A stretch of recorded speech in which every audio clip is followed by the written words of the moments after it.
কারো মাথায় লাল তো কারো মাথায় সবুজ রঙের টুপি, কেউ এসেছেন দলীয় টি শার্ট পরে। ব্যান্ডের তালে তালে সানাই বাজিয়ে নেচে গিয়ে উদযাপন করেন বিশ্ব শ্রমিক দিবস। এভাবেই উৎসবমুখর পরিবেশে আন্তর্জাতিক শ্রমিক দিবস উপলক্ষে নয়াপল্টনে জাতীয়তাবাদী শ্রমিক দলের আয়োজনে হয়ে গেল শ্রমিক সমাবেশ।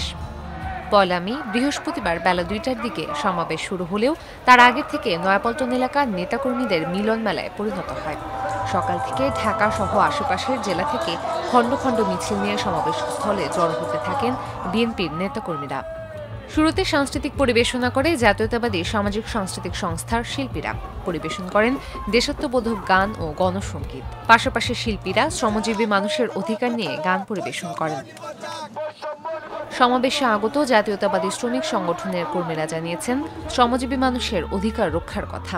তো আমাদের যে অধিকারগুলো আছে সেগুলো বাস্তবায়ন হইতে আছে না, সেগুলো আমরা যাতে আমাদের অধিকার ফিরে পাই সেই লক্ষ্যেই আমাদের এই আন্দোলন। এ সময় জাতীয়তাবাদী শ্রমিক দলের পক্ষ থেকে শ্রমিক হত্যার বিচার, শ্রমিক নির্যাতন বন্ধ, নারী শ্রমিকদের সুরক্ষা নিশ্চিত করা সহ ১২ দফা দাবি পাঠ করা হয়।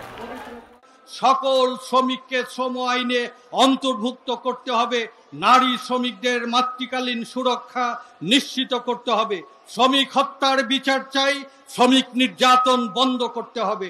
নয়াপল্টনে বিএনপির কেন্দ্রীয় কার্যালয়ের সামনে আয়োজিত এই সমাবেশে প্রধান অতিথি হিসেবে বক্তব্য দেন ভারপ্রাপ্ত চেয়ারম্যান তারেক রহমান। লন্ডন থেকে ভার্চুয়ালি তিনি যুক্ত হন।